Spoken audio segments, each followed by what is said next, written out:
Hello students. आज हम लेके आए हमारा एक बहुत ही इंटरेस्टिंग सा चैप्टर है 11th क्लास का, जिसका नाम है हाइड्रोकार्बन्स। ठीक है, तो हम इसमें क्या क्या पढ़ेंगे। इसमें हम फर्स्टली देखेंगे कि हमारा हाइड्रोकार्बन क्या होता है, यानी कि इंट्रोडक्शन के बारे में पढ़ेंगे हम। ठीक है, फिर सेकेंडली हम देखेंगे जो हमारा हाइड्रोकार्बन है इसकी क्लासिफिकेशन क्या क्या होती है। ठीक है, उसके बाद जो क्लासिफिकेशन होगी उनको हम 1 बाय 1 करके डिटेल में पढ़ेंगे। ओके, सो स्टार्ट करते हैं बिना कोई टाइम वेस्ट के। फर्स्टली हम जानेंगे जो हमारा हाइड्रोकार्बन है ये क्या होता है। तो हाइड्रोकार्बन वो होता है जो हमारे जो कंपाउंड्स होते हैं वो हाइड्रोजन एंड कार्बन से मिलकर बने होते हैं। क्या होते हैं? Compounds which are made up of carbon and hydrogen.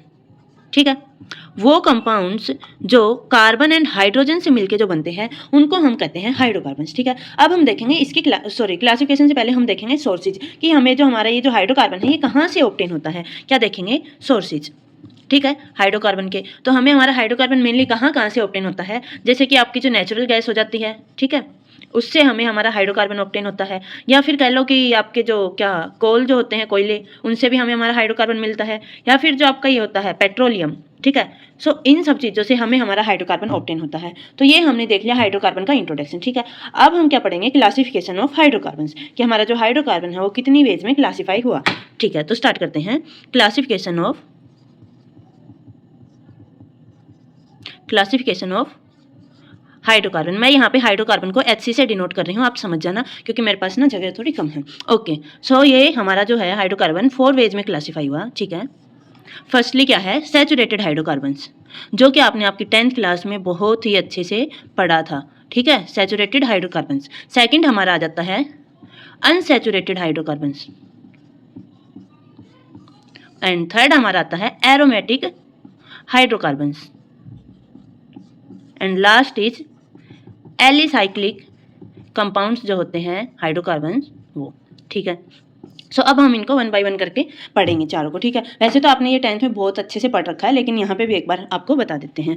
तो सैचुरेटेड हाइड्रोकार्बन्स आपके क्या होते हैं? सैचुरेटेड हाइड्रोकार्बन्स वो हाइड्रोकार्बन होते हैं जहाँ पे कार्बन कार्बन के बीच में क्या हो? सिंगल बॉन्ड प्रेजेंट हो। ठीक है, ये क्या आपका सिंगल बॉन्ड। तो सैचुरेटेड हाइड्रोकार्बन्स वो होते हैं जहाँ कार्बन कार्बन के बीच में सिंगल बॉन्ड प्रेजेंट हो। जैसे कि एग्जाम्पल ले लेते हैं हम मीथेन का। ठीक है, मीथेन क्या होता है? CH4, इथेन ले लिया, तो इनके बीच में सिंगल बॉन्ड ही प्रेजेंट है ना। देखो, हाइड्रोजन है ना, ये हमारा मीथेन हो गया, तो सिंगल बॉन्ड प्रेजेंट है ना, डबल बॉन्ड प्रेजेंट थोड़ी है। तो ये हमारा क्या हो गया? Saturated hydrocarbons. अब इनका ना एक वो होता है उससे पहले मैं आपको ये बताना चाहूँगी, इनको हम जनरली एल्केन्स भी बोलते हैं। इनको एल्केन्स के नाम से हम पढ़ते हैं। अब यहाँ पे जो आपका एन्स है ना, ये यहाँ पे सैचुरेटेड हाइड्रोकार्बन्स में आपका सफिक्स एन्स का लगा। ठीक है, अब इनका एक होता है जनरल फॉर्मूला। क्या होता है वो जनरल फॉर्मूला एल्केन्स का? वो होता है आपका CnH2n+2। ठीक है, ये आपका एल्केन्स का जनरल फॉर्मूला होता है। तो ये आपके होते हैं सैचुरेटेड हाइड्रोकार्बन जहाँ पे कार्बन कार्बन के बीच में सिंगल बॉन्ड प्रेजेंट हो। ठीक है, और इनका एक जनरल फॉर्मूला होता है, वो होता है CnH2n+2। ठीक है, अब हम पढ़ेंगे हमारा नेक्स्ट अनसैचुरेटेड हाइड्रोकार्बन्स। जगह कम है तो हम इसको हटा देते हैं। ठीक है, सिंपली छोटा सा लिख देते हैं। क्या होता है? कार्बन कार्बन के बीच में सिंगल बॉन्ड एल्केन्स। ठीक है, अब हमारे अनसैचुरेटेड हाइड्रोकार्बन्स है, ये क्या होते हैं? हमारे अनसैचुरेटेड हाइड्रोकार्बन्स जो है उनमें मल्टीपल बॉन्ड्स प्रेजेंट होते हैं। क्या होता है? मल्टीपल बॉन्ड प्रेजेंट होते हैं। जैसे कि आपका डबल बॉन्ड प्रेजेंट हो गया, ट्रिपल बॉन्ड प्रेजेंट हो गया। ठीक है, क्या हुआ? डबल बॉन्ड हो गया या फिर ट्रिपल बॉन्ड प्रेजेंट हो गया। ठीक है, इनको हम बोलते हैं मल्टीपल बॉन्ड, जो आपके अनसैचुरेटेड हाइड्रोकार्बन्स में प्रेजेंट होते हैं। जैसे कि हम डबल बॉन्ड का एग्जाम्पल लें तो हमारा क्या आ जाता है? एल्कीन्स। कैसे लिखेंगे? कार्बन कार्बन कार्बन के बीच में डबल बॉन्ड, इसकी वैलेंसी पूरी करेंगे, यहाँ पे दो हाइड्रोजन लग जाएंगे। तो ये आपका हो गया alkenes, double bond. And triple bond में हम क्या एग्जाम्पल ले लेते हैं? एल्काइंस का ले लेंगे। एल्काइंस में जैसे कि इथीन आप बोल दो, कार्बन कार्बन के बीच में ट्रिपल बॉन्ड। ठीक है, ये आपका हो गया इथीन, एंड ये आपका हो गया ये आपका हो गया इथाइन, एंड ये आपका हो गया इथीन। ठीक है, अब यहाँ पे आपका क्या डबल बॉन्ड में आपका सफिक्स लग रहा है इन, एंड ट्रिपल बॉन्ड में आपका सफिक्स आइन लग रहा है। ठीक है, तो ये आपके हो गए सैचुरेटेड एंड अनसैचुरेटेड हाइड्रोकार्बन्स। अब हम अपने नेक्स्ट वाले पे आते हैं, जो कि है एरोमेटिक हाइड्रोकार्बन्स। ठीक है, एरोमेटिक हाइड्रोकार्बन, इनमें एक बहुत ही अच्छा एग्जांपल है जो आप सभी को पता है, आप सबने बहुत ज़्यादा पढ़ रखा है। वैसे भी आपका हाइड्रोकार्बन जो चैप्टर है ये लास्ट यूनिट आपकी। ठीक है, आपने इसके बारे में स्टार्टिंग में बहुत कुछ पढ़ लिया है। तो इसमें जो सबसे अच्छा एग्जाम्पल जो है आप सबको पता है, हमारी ऑर्गेनिक की जान जो कि है बेंजीन। ठीक है, बेंजीन जो कंपाउंड है वो आपके एरोमेटिक हाइड्रोकार्बन्स का एग्जांपल। अब क्या होते हैं आपके एरोमेटिक हाइड्रोकार्बन्स? ये होते हैं, क्या होते हैं? They contain at least one hexagonal ring, ठीक है। इनके पास क्या होनी चाहिए? एक तो हेक्सागोनल रिंग होनी चाहिए, दूसरा क्या होना चाहिए इनके पास? अल्टरनेट पोजीशन पे डबल बॉन्ड प्रेजेंट होना चाहिए, ठीक है। जैसे कि एग्जांपल आपका ये बेंजीन है, ठीक है। तो आपकी ये क्या हो गई? हेक्सागोनल रिंग हो गई ना। अब इसमें अल्टरनेट पोजीशन पे डबल बॉन्ड होने चाहिए, जैसे कि एक ये एक ये एक ये। तो आपका ये जो डबल बॉन्ड अल्टरनेट पोजीशन पे प्रेजेंट हो गया। एक और एग्जांपल आप ले सकते हो, इथाइल बेंजीन। इथाइल बेंजीन में क्या होगा? आप इथाइल ग्रुप जोड़ दोगे, मिथाइल बेंजीन में आप करोगे मिथाइल ग्रुप, जिसको आप टोल्यूइन बोलते हो। तो इथाइल बेंजीन में हमारे पास ये रिंग हो गई, डबल बॉन्ड लग गए और इथाइल है ना, तो ये हमने इथाइल ग्रुप जोड़ दिया, ठीक है। टोल्यूइन का एग्जाम्पल ले लो, ये आपकी हो गई हेक्सागोनल रिंग, अल्टरनेट पोजीशन पे डबल बॉन्ड प्रेजेंट हो गए और ये आपका CH3 प्रेजेंट हो गया, जिसको आप बोलते हो टोल्यूइन, ठीक है। सो ये आपके हो गए एरोमेटिक हाइड्रोकार्बन्स, ठीक है। अब हम नेक्स्ट आते हैं हमारा एलिसाइक्लिक कंपाउंड्स। ये क्या होता है? सो एलिसाइक्लिक कंपाउंड जो होते हैं ना, वो बेसिकली क्या होते हैं? जो आपके साइक्लिक कंपाउंड्स जो होते हैं, क्या साइक्लिक कंपाउंड्स जो होते हैं उन्हीं को ही हम एलिसाइक्लिक कंपाउंड्स बोलते हैं, ठीक है। जैसे कि एग्जांपल एल्केन की फॉर्म में हम यानी कि सिंगल बॉन्ड की फॉर्म में एग्जांपल लेंगे तो हम क्या ले लिया? पेंटेन बन गई आपका, ठीक है। साइक्लिक फॉर्म में प्रेजेंट है ना, तो इसको हम क्या बोल देंगे? साइक्लोपेंटेन, ठीक है। अब आप कहोगे कि मैम आपने एल्केन का ले लिया तो अब एल्कीन का भी ले लो। हाँ जी, एल्कीन का भी ले लेते हैं, उसमें भी ये ले लो। जैसे कि हमने पेंटेन का लिया तो अब हमें क्या करना है? यहाँ पे कार्बन कार्बन के बीच में डबल बॉन्ड लगाना है, तो इसको हम क्या बोल देंगे? मैंने आपको बताया था, जहाँ पे डबल बॉन्ड प्रेजेंट होगा वहाँ पे इन लगेगा, तो इसको हम क्या कर देंगे? साइक्लोपेंटीन, ठीक है। अब हम ले लेते हैं एल्काइन का भी एग्जाम्पल। यहाँ पे हमें क्या करना है? ट्रिपल बॉन्ड लगाना है, इसको हम क्या बोल देंगे? पेंटाइन, ठीक है। सो ये आपके हो गए साइक्लिक कंपाउंड्स। अब जरूरी नहीं आप साइक्लोपेंटेन लो, आपके साइक्लोहेक्सेन भी हो जाएगा, ठीक है। या फिर ये भी कर सकते हैं साइक्लोब्यूटेन, साइक्लोपेंटेन, है ना। ये आपने सबने 10th में पढ़ा भी होगा। मीथेन, इथेन, प्रोपेन, ब्यूटेन, है ना। प्रोपेन में 3 कार्बन होते हैं, ब्यूटेन में आपके 4 कार्बन होते हैं। सो ये सब आपके हो गई क्लासिफिकेशन। अब हम क्या करेंगे? हमने यहाँ पे जो एल्केन, एल्कीन और एल्काइंस जो पढ़ी है ना, इनका हम डिटेल में अब इनके बारे में पढ़ेंगे कि जो हमारे जो एल्केन्स होते हैं ये क्या होते हैं, एल्केन्स क्या होती है, इनकी कैसी स्ट्रक्चर होती है, ठीक है। और ये कहाँ से हमें मतलब प्रिपेयर कैसे होते हैं, इनकी प्रिपरेशन पढ़ेंगे, इनकी केमिकल एंड फिजिकल प्रॉपर्टीज पढ़ेंगे। ओके, सो हम सबसे पहले एल्केन से स्टार्ट करते हैं कि भाई एल्केन क्या होती है, इसका जनरल फॉर्मूला क्या है एंड इसकी क्या प्रिपरेशन है और केमिकल और फिजिकल प्रॉपर्टीज इसकी पढ़ेंगे। ओके, सो स्टार्ट करते हैं।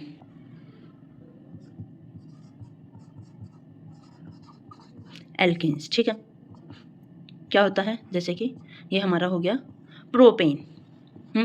अब यहाँ पे ना एक इंपॉर्टेंट चीज़ है जो आपसे एग्जाम से पूछे भी जाते हैं और बच्चे सोचते हैं यार ये तो मैंने कभी पढ़ा ही नहीं, ये कैसा नाम पूछ लिया पेपर में, अब मैं क्या करूँ? तो ऐसा कुछ भी नहीं, ये बहुत ईजी है और इंपॉर्टेंट भी आपसे पूछ लिया जाता है। तो हमारे जो एल्केन्स है ना, इनका एक दूसरा नाम भी है। क्या है? Alkanes are also known as paraffins, ठीक है। क्या कहते हैं? पैराफिन्स। तो आपसे पेपर में पूछ लिया जाता है भाई पैराफिन्स क्या होते हैं? तो पैराफिन्स कुछ भी नहीं, ये जो आपके एल्केन्स होते हैं ना, इन्हीं को ही हम पैराफिन्स बोलते हैं। क्यों कहते हैं? क्योंकि इनकी जो ये रिएक्टिविटी होती है ना, वो लो होती है। क्या होती है? लो रिएक्टिविटी होती है। अब देखो मैं पैराफिन्स का ना मतलब समझाते हैं, आप इसके नाम से ही समझ जाओगे कि हाँ भाई इसकी जो रिएक्टिविटी है वो लो है। जैसे कि इस वर्ड को हम ब्रेक करते हैं, पेरियम, ठीक है। पेरियम में हमने किया। दूसरा हमारा क्या है? एफिन्स, ठीक है। तो हमने ये हमारा जो वर्ड है ये ब्रेक किया। पेरियम का क्या मतलब होता है? पेरियम का मतलब होता है लिटिल एंड एफिन्स का मतलब क्या होता है? रिएक्टिविटी। तो इसके नाम से ही पता चल रहा है कि भाई इनकी जो रिएक्टिविटी है वो लो होती है, ठीक है। अब जो एल्केन्स है ये आपके सैचुरेटेड होते हैं, ठीक है। एल्केन्स क्या होते हैं? सैचुरेटेड। क्यों होते हैं? क्योंकि इनकी लो रिएक्टिविटी होती है, ठीक है। लो रिएक्टिविटी किस वजह से होती है? Because of saturation. अब आप कहोगे मैम ये सैचुरेशन का क्या मतलब होता है? तो सैचुरेशन का मतलब कुछ भी नहीं, सैचुरेशन का मतलब होता है जैसे कि आप एक एग्जांपल ले लो। मान लो कि आप या मैं, हम ये चाहते हैं कि भाई मुझे अपनी लाइफ में ये चीज़ मिल जाए, मुझे इतना पैसा चाहिए, इतने ये गाड़ी चाहिए, ऐसा घर चाहिए, ठीक है। ये सब हम सोचते हैं और लेट्स सपोज कि हमें ये सब कुछ मिल गया, ठीक है। यानी कि हमें सब कुछ मिल गया, हमारी जो आत्मा है वो तृप्त हो चुकी है, अब हमें कुछ नहीं चाहिए, हमें जो चाहिए था वो तो सब मिल गया। तो अब क्या हो जाएगा? वो हमारा सैचुरेशन पॉइंट आ जाता है, ठीक है। अब हम कुछ रिएक्ट थोड़ी करेंगे, तो अब बिल्कुल हम शांति से बैठ जाएंगे। तो वही होती है आपकी लो रिएक्टिविटी। तो जो एल्केन्स है इनका भी सैचुरेशन पॉइंट आ चुका है, भाई ये सैचुरेटेड, इनके पास सब कुछ है, इन्हें जो चाहिए था, इस वजह से इनकी जो रिएक्टिविटी है वो लो होती है, ठीक है। अब मैंने पीछे भी बताया था एल्केन्स का जनरल फॉर्मूला देखेंगे, ठीक है। क्या होता है जनरल फॉर्मूला एल्केन्स का? CnH2n + 2। अब जैसे कि चलो एग्जांपल लेके हम उसमें अप्लाई भी कर लेते हैं। जैसे कि आपका हो गया मीथेन, ठीक है। अब ये जो आपका N है ना, N का मतलब जो आपके कार्बन एटम कितने प्रेजेंट है, नंबर ऑफ कार्बन एटम्स, ठीक है, वो है। तो अब यहाँ पे हम क्या करेंगे? हमने लिखा तो हमारे N, यहाँ पे CH4 में कितना कार्बन है? एक कार्बन है, तो हम यहाँ पे क्या लिख देंगे? 1, ठीक है। H 2 इंटू में सेम n कितने कार्बन एटम है हमारे पास, एक ही है तो इंटू में एक, प्लस में 2। तो ये हमारा जब हम इसको कैलकुलेट करेंगे तो हमें क्या मिल जाएगा, CH4, है ना। तो ऐसे हम हमारा जो फॉर्मूला अप्लाई कर लेते हैं। जैसे कि एक और ले लो आप, इथेन। आप कहोगे मैम आपने तो इजी सा करवा दिया, हम इथेन का करा के दिखाओ प्रोपेन का। हाँ जी, तो लो इथेन का भी कर लेते हैं। यहाँ पे हमारे पास कितने कार्बन है, 2, ठीक है। हाइड्रोजन 2 इंटू में कितने कार्बन है, 2 प्लस में 2। तो देख लो, अब कैलकुलेट कर लो क्या बन जाएगा, C2H6। तो ये आपका हो गया जनरल फॉर्मूला, ठीक है। अब हम इसकी क्या देखेंगे, स्ट्रक्चर ऑफ एल्केन।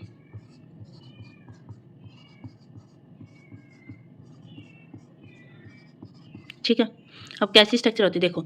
एक ना आप ये चीज़ अच्छे से अपने मतलब कह लो कि गांठ बांध लो, ठीक है। इसको याद रखो, जहाँ पे आपको क्या है, कार्बन जो है ना सिंगल बॉन्ड में मिल जाए, किसमें, सिंगल बॉन्ड में। अगर आपको कार्बन कहीं भी किसी भी कंपाउंड के फॉर्म में अगर आपको कार्बन सिंगल बॉन्ड में प्रेजेंट है, मिल गया, और उसकी पूछ रहे हैं आपसे हाइब्रिडाइजेशन या स्ट्रक्चर, तो ये समझ लो जहाँ पे भी आपका कार्बन सिंगल बॉन्ड में प्रेजेंट होगा तो वहाँ पे जो उस कार्बन की जो हाइब्रिडाइजेशन है वो हमेशा क्या होगी, sp3 हाइब्रिडाइजेशन, ठीक है। और उसकी जो स्ट्रक्चर है वो हमेशा टेट्राहेड्रल होगी, ठीक है।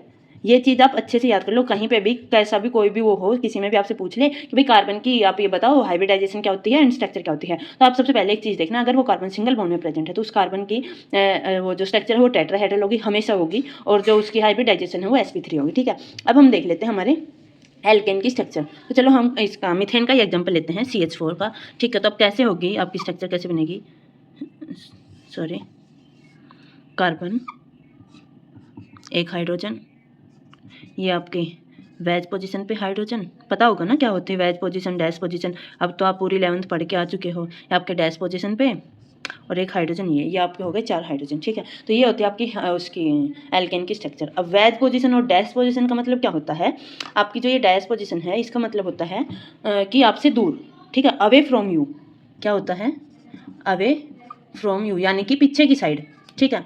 और ये जो डैश पोजीशन होती है, सॉरी वेज पोजीशन होती है, इसका मतलब होता है टूवर्ड्स यू, यानी कि आपकी तरफ, ठीक है। तो ये होती है आपकी एल्केन की स्ट्रक्चर, ठीक है। अब इसमें एक चीज़ पता है क्या पूछी जाती है, जैसे कि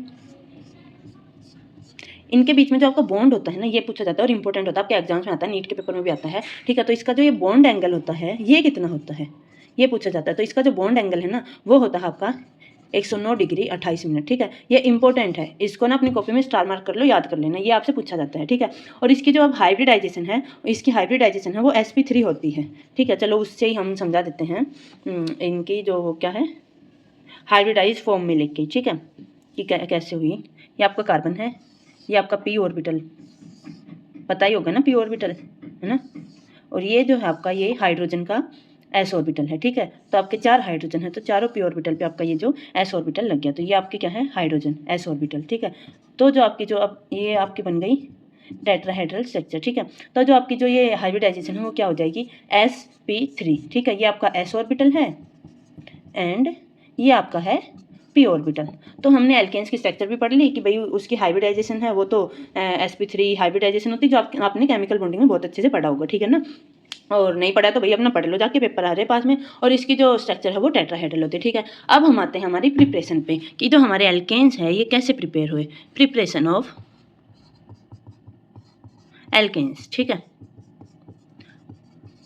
तो सबसे पहले जो हमारी आएगी फर्स्ट प्रिपरेशन, यहाँ पे हम 3 वो प्रिपरेशन के थ्रू देखें कि हमारे एल्केन्स कैसे हमें मिले। तो एक हो गया आपके अनसैचुरेटेड हाइड्रोकार्बन से हम प्रिपेयर करेंगे एल्केन को, कि जो आपके अनसैचुरेटेड हाइड्रोकार्बन है एल्कीन या एल्काइन, उनसे हम एल्केन बनाएंगे, ठीक है। दूसरा हम क्या करेंगे, जो एल्काइल हैलाइड है उससे हम प्रिपेयर करेंगे एल्केन को। और तीसरा हम करेंगे कार्बोक्सिलिक एसिड से, ओके। सो पहले हम देखते हैं किससे, अनसैचुरेटेड से करते हैं, फ्रॉम अनसैचुरेटेड हाइड्रोकार्बन्स, ठीक है। अब यहाँ पे हम क्या लेंगे, यहाँ पे क्या होगा आपका हाइड्रोजनेशन होगा, बेसिकली अनसैचुरेटेड कंपाउंड्स का हाइड्रोजनेशन करवाएंगे हम, ठीक है। तो हमने क्या लिया, मान लो एल्कीन लेते हैं, इथीन ले लिया, ठीक है, हाइड्रोजन हाइड्रोजन, ये आपका हो गया इथीन, ठीक है। अब ये हम यहाँ पे क्या करवाएंगे, हाइड्रोजनेशन करवा रहे हैं ना, तो 2 हाइड्रोजन को हमें ऐड करना है, ठीक है। अब यहाँ पे क्या होगा, आपने पढ़ाई होगा जो सबसे पहली बात तो जो आपका जो पाई बॉन्ड होता है ना, ये क्या होता है, वीक होता है, किससे, सिग्मा बॉन्ड से, ठीक है। सिग्मा बॉन्ड से वीक होता है आपका पाई बॉन्ड, ये तो आप सबने पढ़ा भी होगा, आपको पता भी होगा। तो अब हमें क्या करना है, ये वीक बॉन्ड है पाई बॉन्ड, तो हमें इसको ब्रेक करके सिग्मा बॉन्ड में कन्वर्ट करना है। तो हमें इथीन से क्या मिल जाएगा, इथेन मिल जाएगा, ठीक है। अब हम कैसे करेंगे, हमारा जो ये है ये बॉन्ड ब्रेक होगा और जो हमारे हाइड्रोजन है यहाँ पे आके जुड़ जाएंगे, ठीक है। तो हमें क्या मिल जाएगा, सिग्मा बॉन्ड फॉर्म हो जाएगा और हमें जो है वो हमारा इथेन मिल जाएगा, यानी कि हमने एल्कीन से अनसैचुरेटेड हाइड्रोकार्बन से हमने हमारा सैचुरेटेड हाइड्रोकार्बन फॉर्म करवा लिया, ठीक है। यहाँ पे आपके इथेन का क्या फॉर्मूला था, C2H4, 4 हाइड्रोजन थे ना, यहाँ पे अब आपके पास कितने हाइड्रोजन हो गए, C2H6, है ना। सो ये आपका हो गया पहली प्रिपरेशन, जिसमें हमने क्या करवाया। एक और एग्जांपल ले लो, आप कहोगे मैम आपने तो डबल बॉन्ड के साथ करवा के दिखा दिया, अगर हमसे पेपर में ट्रिपल बॉन्ड का कोई रिएक्शन देख के, हाँ तो ट्रिपल बॉन्ड का भी कर लो, क्यों घबरा रहे हैं। ट्रिपल बॉन्ड में भी कुछ नहीं करना, वहाँ पे भी आपको सिंपली हाइड्रोजन ऐड करना है। देखो ट्रिपल बॉन्ड आ गया आपके पास मान लो, तो आप कैसे करोगे, CH ट्रिपल बॉन्ड CS, ठीक है। तो अब हम यहाँ पे 2 हाइड्रोजन ऐड करेंगे, बॉन्ड ब्रेक होगा तो हमें क्या मिल जाएगा, 2 हाइड्रोजन हमारे जुड़ गए, एक बॉन्ड हमारा ब्रेक हुआ तो हमें अभी एल्केन मिलेगा, सॉरी एल्कीन, ठीक है। तो हमें ये एल्केन मिल गया, पर हमें तो एल्केन चाहिए ना, सिंगल बॉन्ड में चाहिए सिग्मा बॉन्ड। तो अब हम फिर से क्या करेंगे, फिर से 2 हाइड्रोजन और ऐड करवा दो। क्या जा रहा है भाई तुम्हारा, हाइड्रोजनेशन करवाने ना, तो करवा दो, 2 हाइड्रोजन और ऐड करवा दो, तो आपको क्या मिल जाएगा, फिर आपका इथेन मिल जाएगा। ये आपके कार्बन के आपको क्या मिल गए, 6 हाइड्रोजन हो गए, सिग्मा बॉन्ड में प्रेजेंट है, कार्बन कार्बन के बीच में सिंगल बॉन्ड प्रेजेंट है, तो आपको ये क्या मिल गए, एल्केन्स मिल गए, ठीक है। अब हम दूसरी प्रिपरेशन करवाएंगे, ये हमारी हो गई पहले प्रिपरेशन अनसैचुरेटेड हाइड्रोकार्बन्स के थ्रू। दूसरी हम करवाएंगे हमारे जो एल्काइल हैलाइड्स होते हैं ना उनसे, फ्रॉम एल्काइल हैलाइड्स, ठीक है। अब किसी को ये पता है कि भाई एल्काइल क्या होता है और हैलाइड्स क्या होते हैं, नहीं पता, चलो कोई नहीं, कुछ भी नहीं होता इसमें। जो आपके जो एल्काइल्स पता क्या होते हैं, जो आपका मीथेन होता है ना, मीथेन CH4, ठीक है। इसमें से आपको क्या करना है, -1 हाइड्रोजन आप कर दोगे ना, तो आपको क्या मिल जाएगा, आपका एल्काइल मिल जाएगा, जिसको आप R ग्रुप से लिखते हो बेसिकली रिएक्शन वगैरह में मोस्टली जगह। तो ये आपका क्या बन गया, एल्काइल, ठीक है। अब जैसे इथेन का लिख लो आप, इथेन में भी क्या होता है आपका C2H6 होता है ना इथेन। अब इसमें से भी आप एक हाइड्रोजन को हटाते हो तो आपको क्या मिल जाएगा, एक एल्काइल ग्रुप मिल जाएगा। ये आपका इथेन का एल्काइल ग्रुप हो गया, यानी कि इसको हम क्या बोलेंगे, मिथाइल, ठीक है, और इसको हम बोल देंगे इथाइल, है ना। तो ये हमारा हो गया एल्काइल। अब कोई कहेगा हैलाइड्स, हैलाइड्स का तो मतलब भाई सिंपल सा ही है, कुछ भी नहीं है। हैलाइड्स जो आपके हैलोजेंस जो होते हैं, हैलोजेंस क्या क्या होते हैं, हैलोजेंस पता ही होगा सबको, फ्लोरीन, नहीं पता तो भाई अपना पता रखो, ठीक है, फ्लोरीन, क्लोरीन, ब्रोमीन, आयोडीन, ठीक है। अब हम यहाँ पे ना एल्काइल हैलाइड से भी 2 तरह से हमारा जो एल्केन है वो प्रिपेयर करवाएंगे। एक हम करवाएंगे बाई रिडक्शन ऑफ हैलाइड्स और दूसरा करवाएंगे बाई वुड्स रिएक्शन। ये आपकी नेम रिएक्शन है, इंपॉर्टेंट है, पूछ ली जाती है, तो दूसरी हम करवाएंगे वुड्स रिएक्शन से। तो सबसे पहले हम करवा लेते हैं हैलाइड से ही, ठीक है, बाई, ये रिडक्शन को मैं ऐसे लिख रही, रिडक्शन ऑफ हैलाइड्स, ठीक है। तो अब क्या करेंगे, हम क्या लेंगे, एल्काइल हैलाइड हमें लेना है, तो हमने क्या लिया CH3Cl, ठीक है। ये हमारा हैलोजन हो गया, ये हमारा एल्काइल ग्रुप हो गया। यहाँ पे भी हम 2 हाइड्रोजन ऐड करेंगे, आप चाहे ऐसे लिख लो हाइड्रोजन को, ठीक है। तो अब यहाँ पे क्या होगा, ये आपका यहाँ पे क्या प्रेजेंट, नेगेटिव चार्ज और यहाँ पे आपका पॉजिटिव चार्ज है, ठीक है। एक हाइड्रोजन आपका पॉजिटिव और एक नेगेटिव। अब यहाँ पे क्या होगा, ये बॉन्ड ब्रेक होगा और ये जो आपके हाइड्रोजन है ना, अब जहाँ पे नेगेटिव चार्ज है वहाँ पे आपका पॉजिटिव वाला हाइड्रोजन चला जाएगा, ठीक है, और जहाँ पे पॉजिटिव चार्ज है वहाँ पे आपका नेगेटिव वाला हाइड्रोजन चला जाएगा और आपको क्या मिल जाएगा, वो एल्केन मिल जाएगा, ठीक है। तो ये यहाँ से बॉन्ड ब्रेक हो और यहाँ पे आपके 2 हाइड्रोजन ऐड हुए, तो आपको क्या मिल गया, एक हाइड्रोजन गया ना यहाँ पे, तो ये आपका क्या बन गया CH4, ठीक है, और यहाँ पे आपका क्या निकल जाएगा HCl। तो ये आपकी रिएक्शन हो जाएगी बाय रिडक्शन ऑफ हैलाइड से। हम जब करवाते हैं तो हमें एल्केन ऐसे फॉर्म होता है। सॉरी, ये किसकी प्रेजेंस में हम ये रिएक्शन हमारी करवाएंगे, जिंक की प्रेजेंस में हमारी जो ये रिएक्शन है ये प्रोसीड होगी, ठीक है। अब आप कहोगे मैम कोई एक और एग्जाम्पल, चलो तो एक और ले लेते हैं, कोई दिक्कत नहीं है। दूसरा हम ले लेते हैं हमारा जो प्रोपेन होता है, जिसको हम बोलेंगे एल्काइल ग्रुप के उसमें प्रोपाइल, ठीक है। तो क्या हो जाएगा, ये C3H7, ठीक है, ये Cl लिया, तो ये आपका नेगेटिव चार्ज हो जाएगा, ये आपका पॉजिटिव चार्ज हो जाएगा।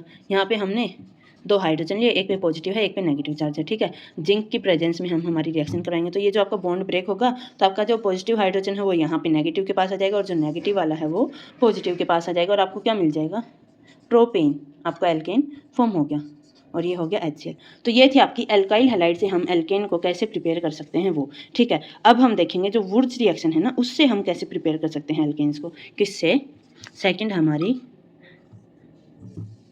बाई वुड्स रिएक्शन, ठीक है। अब ये क्या होती है, उससे पहले हम एक चीज़ और देख लेते हैं, मैं बताना भूल गई थी आपके जो उसमें जो हमने पहले की थी बाई रिडक्शन ऑफ हैलाइड्स में, उसमें हमने क्लोरीन लगा रखा था, है ना। तो आप कहोगे मैम क्या ब्रोमीन लगा सकते हैं, हाँ जी ब्रोमीन भी लगा सकते हैं हम, पर वहाँ पे एक एक्सेप्शन है, वो अपने कॉपी में आप सब नोट कर लो, क्या एक्सेप्शन है, वहाँ पे HCl भी हो सकता है, HBr भी हो सकता है, पर एल्काइल फ्लोराइड, ठीक है, ये नहीं हो सकता आपका। क्या नहीं हो सकता? फ्लोराइड आपका नहीं हो सकता। क्यों नहीं हो सकता?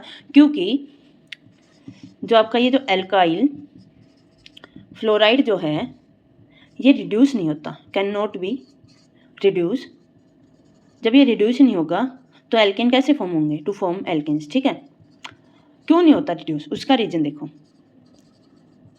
कि इसलिए रिड्यूस नहीं होता क्योंकि जो आपका कार्बन होता है और जो फ्लोरीन होता है, इनके बीच का जो बॉन्ड जो प्रेजेंट होता है ना, इन दोनों के बीच में जो बॉन्ड होता है वो भाई बहुत स्ट्रॉन्ग बॉन्ड होता है। क्या होता है? टू स्ट्रॉन्ग बॉन्ड होता है, जिसकी वजह से इनका ये जो बॉन्ड है ना, ये हम इजीली ब्रेक नहीं कर सकते, ब्रेक नहीं होगा, ठीक है। ये बॉन्ड नहीं टूटेगा तो आपका एल्केन कैसे बनेगा? तो ये रिड्यूस ही नहीं होगा क्योंकि इनका जो बॉन्ड है ना भाई, ये बहुत मजबूत है, ठीक है। तो हम इसको इजीली ब्रेक नहीं कर सकते हैं। तो ये है आपका एक्सेप्शन कि एल्काइल फ्लोराइड है वो कभी भी एल्केन फॉर्म नहीं करेगा। क्यों? क्योंकि वो रिड्यूस नहीं होता है, ठीक है। ओके, सब आपके वुड्स रिएक्शन में क्या होता है ये देखते हैं। हम यहाँ पे पता क्या लेंगे? यहाँ पे हम लेंगे एल्काइल हैलाइड, यानी कि RX से हम लिख लेते हैं। यहाँ पे हम एल्काइल हैलाइड को लेंगे और किससे ट्रीट करवाएंगे? हम सोडियम से, मेटेलिक सोडियम से हम ट्रीट करवाएंगे, ठीक है। कब? ड्राई ईथर का जो हमारा सॉल्यूशन है उसमें हम करवाएंगे ये रिएक्शन प्रोसीड। किसमें? ड्राई ईथर के सॉल्यूशन में हम इसको ट्रीट करवाएंगे। तो हमें क्या है? हमारा सिमेट्रिकल एल्केन फॉर्म हो जाएगा, ठीक है। क्या फॉर्म हो जाएगा? Symmetrical alkane. अब यहाँ पे ना एक चीज़ और ध्यान रखना, यहाँ पे पता क्या होता है? यहाँ पे जो आप कार्बन एटम लोगे ना वो इवन नंबर में होने चाहिए जब आपकी रिएक्शन प्रोसीड होगी। अब क्यों होने चाहिए इवन नंबर में और ऑड नंबर में क्यों नहीं होने चाहिए? इसीलिए नहीं होने चाहिए क्योंकि जब हम ऑड नंबर में जो लेंगे ना कार्बन एटम, तो उससे क्या होगा? आपकी रिएक्शन में मल्टीपल प्रोडक्ट्स फॉर्म होंगे, ठीक है। मल्टीपल प्रोडक्ट्स फॉर्म होने से क्या होगा? जो आपकी जो रिएक्शन है वो खराब हो जाती है, ठीक है। तो इसी वजह से हम जो और हमें क्या फॉर्म करने हैं? हायर एल्केन्स फॉर्म करने हैं। तो इसीलिए हम जो कार्बन एटम है वो इवन नंबर में लेंगे, ऑड नंबर में नहीं लेंगे। तो हमारे पास 2 कार्बन एटम होने चाहिए, 4 हो गए, 3 5 ऐसे नहीं होंगे ऑड नंबर में, ठीक है। तब हम हमारी ये रिएक्शन प्रोसीड करवाएंगे, ठीक है। तो अब हमें क्या करना है? जो एल्काइल हैलाइड है ना वो भी हमें ट्वाइस लेना, 2 टाइम्स हमें एल्काइल हैलाइड लेना है। तो हम हमारी रिएक्शन करवाते हैं, कैसे करेंगे? जैसे कि हमने एक RX लिखा, ट्वाइस में हमने सोडियम लिया और उसके बाद यहाँ पे हमारा दूसरा RX लिखा, ठीक है। ड्राई ईथर में हमारी क्या है? रिएक्शन प्रोसीड हो गई, ठीक है। अब हमें क्या करना है? हमें यहाँ से इनको निकाल देना है। सॉरी, मैंने फिर से गलत लिख दिया। आपको ऐसे लिखना है। तो आप क्या करोगे? 2NaX को बाहर निकाल दोगे, ठीक है। और आपको क्या मिल जाएगा? एल्केन मिल जाएगा। अब ये जो R ग्रुप है ये आपका वही है ना, एल्काइल ग्रुप है। एल्काइल ग्रुप में क्या आपके कार्बन एटम ही प्रेजेंट होते हैं ना। एग्जाम्पल भी लेंगे हम, तो वो भी मैं आपको दिखा दूंगी। तो ये आपको क्या मिल जाएगा? आपका एल्केन मिल जाएगा। और हमने क्या कर दिया? हमारे जो 2NaX है इसको हमने बाहर निकाल दिया, ठीक है। जैसे कि एक एग्जाम्पल कर लेते हैं, अच्छे से आप लोगों को समझ में आ जाएगा। जैसे हम ले लेते हैं, क्या लेंगे? मिथाइल ब्रोमाइड ले लेते हैं, ठीक है।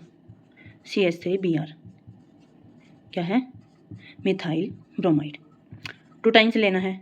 और हमें क्या लेना है? मेटेलिक सोडियम लेना है, ठीक है। उसी से ट्रीट करवाएंगे। ये आपका BrCH3 ड्राई ईथर के सॉल्यूशन में हमारी जो रिएक्शन है वो प्रोसीड होगी। तब हमें क्या करना है? 2NaBr को हम बाहर निकाल देंगे और हमें हमारा क्या मिल जाएगा? एल्केन मिल जाएगा, ठीक है। तो ये हमें हमारा एल्केन मिल गया, ठीक है। और क्या बाहर आ गया? 2NaBr। तो ये आपकी हो गई वुड्स रिएक्शन। इंपॉर्टेंट है, बिल्कुल ईजी है, कुछ भी नहीं करना। तो आप एल्काइल हैलाइड लेना है और सोडियम से आपको ट्रीट करवा देना है ड्राई ईथर की प्रेजेंस में। तो आपको क्या मिल जाएगा? एल्केन्स मिल जाएंगे, ठीक है। अब हम हमारे नेक्स्ट प्रिपरेशन पे चलते हैं, थर्ड पे, जो है जो है आपकी, ओहो ये भी मिटा दिया, कोई नहीं। कार्बोक्सिलिक एसिड से हम हमारे एल्केन्स फॉर्म करेंगे, ठीक है। क्या है? फ्रॉम, ओहो हाथ ही नहीं रुक रहा, फ्रॉम कार्बोक्सिलिक एसिड्स, ठीक है। इसमें हम कौन सी रिएक्शन करवाएंगे? डीकार्बोक्सिलेशन की। आपने पढ़ी भी होगी पहले भी कहीं थोड़ा बहुत इसके बारे में। बहुत ही इजी है रिएक्शन, कुछ भी नहीं करना इसमें आपको क्या करना है? डीकार्बोक्सिलेशन। इसके नाम से ही आपको समझ में आ जाना चाहिए क्या हो रहा है। यहाँ पे आपका जो कार्बन डाइऑक्साइड है ना उसको बाहर निकालना है आपको, यानी कि रिएक्शन जो करवाओगे आप तो आपको CO2 को रिमूव करवाना है, ठीक है। यही आपकी रिएक्शन। तो हम यहाँ पे क्या लेंगे? कार्बोक्सिलिक एसिड लेंगे, ठीक है। हमारा ऊपर लिख रखा है ना कि हमें कार्बोक्सिलिक एसिड से एल्केन चाहिए। तो हम क्या लेंगे? हमारा कार्बोक्सिलिक एसिड। लेट्स सपोज हमने ये ले लिया, H की जगह मैंने ये सोडियम लिया, रिएक्शन करवा रहे हैं ना हम, ठीक है।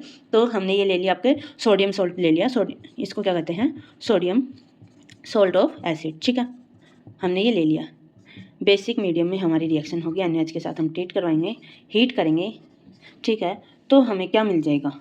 हमारा क्या मिलना चाहिए? एल्केन मिलेगा हमें, ठीक है। तो यहाँ पे क्या होगा? आपको जो ये CO2 है ना इसको निकाल देना है। तो आपको क्या मिल जाएगा? ये तो आपको मिल गया आपका एल्केन, है ना। और ये सब जो आपके बाई प्रोडक्ट बन के निकलेंगे ये आपके निकल जाएंगे Na2, 2 Na है ना, Na2 और कितने ऑक्सीजन होंगे 3, CO3, ठीक है। तो ये आपका बाहर निकल कर आपको ये एल्केन फॉर्म हो गया, ठीक है। तो ये आपकी हो गई डीकार्बोक्सिलेशन रिएक्शन, ठीक। जैसे कि R की जगह आप ये भी लिख सकते हैं, जरूर थोड़ी RCH3H, है ना। R तो एल्काइल ग्रुप है, तो आप मिथाइल इथाइल कोई भी ले सकते हो। तो ये आपको क्या है, आपका वो एल्केन मिल जाता है डीकार्बोक्सिलेशन रिएक्शन में, ठीक है। तो ये आपकी सारी हो गई किसकी, एल्केन्स की प्रिपरेशन की, एल्केन हमारा कैसे प्रिपेयर होता है। अब हम नेक्स्ट क्लास में पढ़ेंगे जो हमारा एल्केन्स है, इसकी क्या प्रॉपर्टीज होती है, कौन कौन सी properties, chemical properties and physical properties, ठीक है। उसके बाद हम हमारे उस पे आ जाएंगे, किस पे आ जाएंगे, एल्कीन्स पे, ठीक है। So okay, bye bye and thank you. हम मिलेंगे हमारी नेक्स्ट क्लास में, बाय बाय।